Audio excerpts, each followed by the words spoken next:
Quand vous avez décidé de cibler Raoul Christophe Biya, Bruno Abidjan, Ernest Obama, nous trois, nous sommes devenus vos cibles. Parce que nous vous avons barré la route. Votre problème, vous avez le goitre qu'on vous a barré la route. Votre dessein, vous vouliez renverser le régime en octobre. Et comme vous ne nous avez pas vu venir, nous sommes venus se mettre à travers votre chemin. On a dit personne ne passe. Donc je comprends que vous n'allez jamais digérer ça. Mais j'ai une mauvaise nouvelle pour vous. J'ai une mauvaise nouvelle pour vous. C'est que, tu vois le papy là, c'est lui qui nous retient beaucoup. Hein. C'est-à-dire que le papy que tu vois là, lui il nous retient beaucoup. Hein. Ah oui, je t'assure. Ah, coach Blond, je t'assure ma soeur. Le papy que tu vois là, il sauve beaucoup de gens. Si c'est à l'époque quand on était au lycée, il y a une phrase qu'on aimait beaucoup utiliser pour intimider les gens. On disait tout le temps, ouais, le gouvernement sauve beaucoup de gens. Le gouvernement sauve beaucoup de gens. Le gouvernement sauve beaucoup de gens. En réalité, le papy que tu vois là, il sauve beaucoup de gens. Il sauve beaucoup de gens. C'est-à-dire que quand le papy que tu vois là ne sera plus là, ça va chauffer, hein? J'ai dit que la manière que vous voulez que ça chauffe là, ça va chauffer. Ça va chauffer. Le diable que vous êtes en train de dessiner au mur là, il va apparaître. Vous avez d'abord invoqué le bon diable en octobre, il est apparu, non?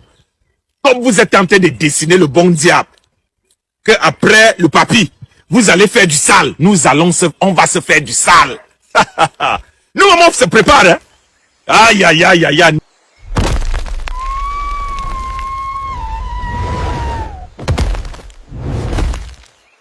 Hey, petit lézard brun. Quand on veut faire le sale, on ne raconte pas sa vie. Connard.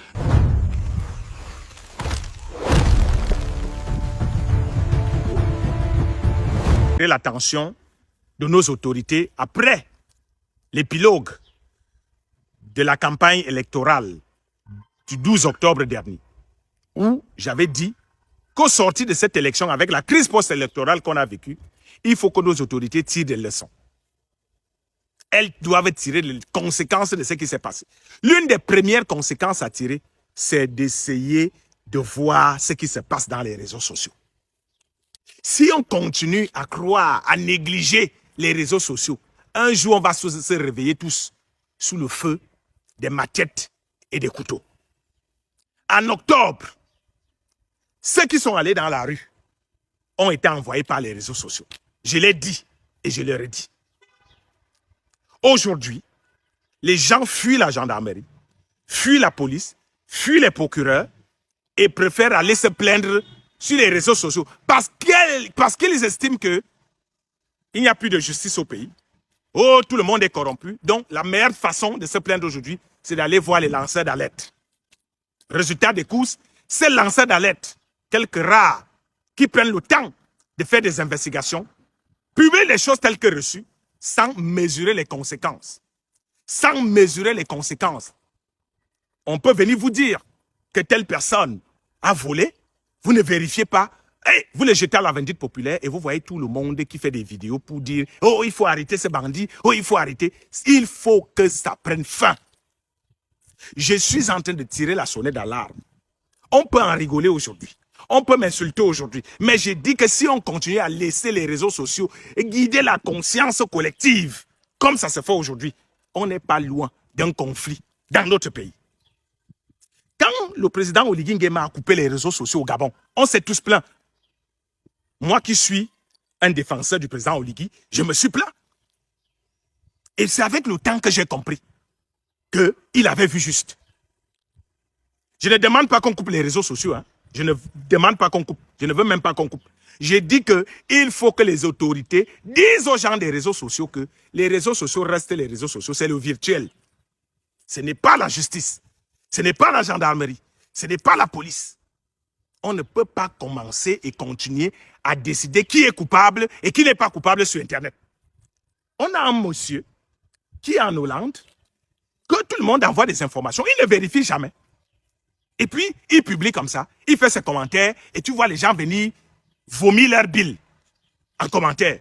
Il y a quelques jours, il a dit que les gens de Zoé Télé, là-bas dans le sud, au Dja et là-bas, ont brûlé, saccagé, vandalisé les boutiques des Bamileke. Il a dit ça. Vous avez vu comment les gens ont commencé à sortir. Oh, oh, le tribalisme dans ce pays. Oh, le fameux vise en fable. À la veille de la fête de l'unité. Personne n'est allé sur le terrain vérifier si c'est vrai. Les gens ont commencé à m'envoyer des choses comme M. Raoul. Ce qu'il dit là, il faut. Tout. J'ai dit, mon frère, moi, je ne suis même pas au Cameroun. J'ai vu Mirador, Prado, Mabongo aller lui-même sur le terrain pour aller vérifier si ce que son ami et frère a dit. Il s'est rendu compte, tout honte bu, que c'était faux. Et lui-même est venu là-bas, la queue entre les jambes, en disant que c'est lui-même qui a créé le problème. Vous disiez pourquoi les gens se sont fâchés contre lui. Mais ce Bonimartin n'est pas revenu sur ça. Hein? Il n'a pas eu la hauteur de venir dire qu'il s'est trompé. Vous voyez, on aurait pu créer là un conflit entre les gens de Zoétélé et nos frères de l'Ouest. Bon, l'Ouest Bamileke, puisqu'il a dit qu'on est en train de casser les boutiques de Bamileke. On aurait pu créer un conflit si les gens ne descendaient pas vérifier si c'est vrai. L'autre jour, il a dit que il y a une demoiselle qui est décédée parce que on ne l'a pas prise en charge à cause de 8 000 francs, une candidate au baccalauréat. Une histoire à chiffon. Mais vous avez vu les réactions des gens. On a dit qu'on a violé la petite Nawal dans un établissement. Qui a la preuve aujourd'hui que ça s'est fait à l'établissement? Qui a la preuve aujourd'hui que c'est un enseignant qui l'a fait? Personne. Quelqu'un s'est plaint que ma fille a été violée. Je ne dis pas que sa fille n'a pas été abusée. Que sa fille n'a pas été abusée. Et nous réclamons justice parce qu'il faut qu'on trouve le coupable, d'où qu'il vienne. Si c'est un enseignant, qu'on punisse ce monsieur de telle en sorte qu'il regrette d'être né. Mais il faut qu'on évite de jeter les gens en pâture. Il faut qu'on évite de créer, de désigner les coupables sans avoir enquêté, sans avoir de preuves. Ça commence à bien faire. Vous avez des gens qui ont investi leurs économies pour construire une école. Et si aujourd'hui, leur école devient infréquentable, vous voyez que vous allez jeter et des pères de famille, des mères de famille qui travaillent dans cette école et qui réussissent à nourrir leur famille, et les promoteurs qui ont peut-être mis de côté pendant des années pour construire une entreprise et donner des emplois aux Camerounais. Sans aucune preuve, vous avez déjà jeté le discrédit dans cette école. C'est en telle sorte que il faut seulement que les résultats de l'enquête sortent. Et j'en profite pour dire, il faut publier les résultats de l'enquête. Parce que nous sommes à la fin de l'année scolaire. La prochaine rentrée, c'est en septembre.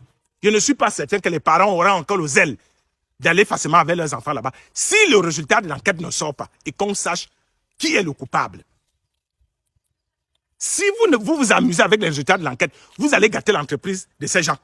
J'ai entendu les gens dire que Raoul ne parle pas parce qu'il cherche à ce qu'on lui donne de l'argent. Moi, je m'en fous de ce que les gens disent que vous êtes toujours du mauvais côté. Tant que je n'ai pas de preuves pour accuser quelqu'un, je ne le ferai pas. Pour vous faire plaisir. Vous pouvez dire qu'on prend de l'argent, vous pouvez dire qu'on prend si, c'est votre problème. Ça, c'est votre problème là-bas. J'ai toujours posé la question, quand vous voyez M. Obama a attendu que les gens lui donnent de l'argent pour vivre. M. Bidjara a attendu que les gens lui donnent de l'argent pour ouvrir Digital Bee.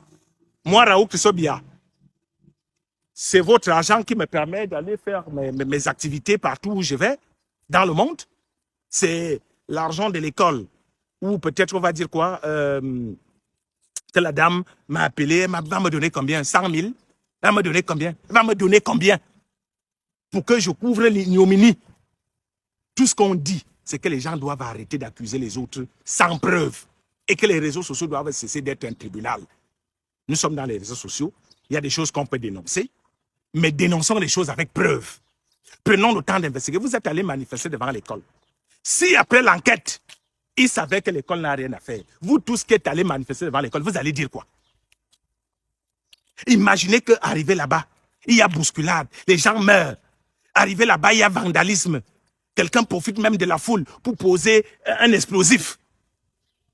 Il faut qu'on fasse attention. Lancer les mots d'ordre à travers les réseaux sociaux. Demain, on va aller à l'école manifester sans même poser au préalable la demande de manifestation. Vous avez vu que vous avez traversé le sous-préfet, vous avez traversé toute l'autorité, vous êtes allé manifester. Vous étiez dans votre droit de réclamer justice. Mais ne réclamons pas justice à tête chercheuse. Réclamons une justice juste. Ne désignons pas certains coupables. Ne disons pas que comme dans cette affaire, il y a le nom de Raoul qui est dedans, ça veut dire qu'ils sont déjà coupables. Parce que sinon, la justice que vous voulez là, vous allez biaiser la justice. Vous allez faire que la justice agisse selon les émotions. Et moi, je mets en garde tous ceux qui veulent diriger le pays et qui se prêtent à ce jeu-là. Si c'est comme ça que vous voulez diriger le pays, sur la base des émotions, sur la base que dès que quelqu'un crie, vous réagissez. Même quand on est un chef de famille, un chef d'entreprise ne réagit pas sur tout. Un chef de famille ne parle pas de tout. Quand tes enfants viennent se plaindre que papa, il y a eu ci, tu entends, tu fais comme si tu n'as pas entendu. Parce qu'on ne réagit pas sur tout. Parce que les émotions peuvent nous conduire à des choses exécrables. Quelqu'un qui est émotif peut se retrouver en train de brûler une maison. Quelqu'un qui est émotif peut se retrouver en train de créer le désordre. Il faut faire attention aux émotions. Et aux procureurs autoproclamés des réseaux sociaux. Abimté, pour le moment.